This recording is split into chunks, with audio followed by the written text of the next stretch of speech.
le blason des Grimaldi, une école au nom étonnant. À Valmont, de nombreux indices lient le village au rocher. C'est ici que commence l'histoire, puisque les Estouteville sont venus à partir de 1087 pour venir développer les fortifications et les défenses dissuasives sur Valmont.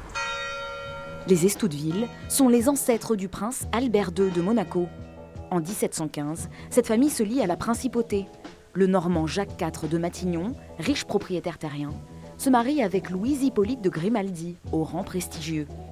Il abandonne son nom et ses armes pour devenir prince de Monaco quelques années plus tard. La famille est à l'époque une des plus grandes fortunes de France.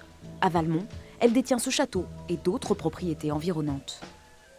En Seine-Maritime, il possédait depuis la Seine, avec Saint-Vigor, jusqu'au nord de Heu, avec Varangeville, Hautot-sur-Mer et Berneval. Ça faisait une superficie à peu près de 5000 hectares, mais ils avaient beaucoup de possessions aussi dans la basse Normandie. Les aïeuls de la famille princière ont également érigé l'abbaye de Valmont au XIIe siècle. Toute la famille d'Estouteville est inhumée ici. C'est une nécropole des ancêtres de la famille Grimaldi en quelque sorte. La présence de cette lignée dans le pays de Caux va s'achever après la Révolution. En 1805, la famille Grimaldi présente beaucoup de dettes et elle doit rembourser. Donc ils sont obligés de vendre toutes leurs possessions sur la région de Valmont.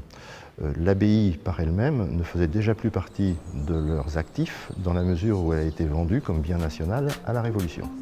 Pour se remémorer ces liens qui ont existé entre la Normandie et les princes de Monaco, une exposition est dédiée à cette histoire aux archives départementales de Rouen jusqu'au 14 décembre.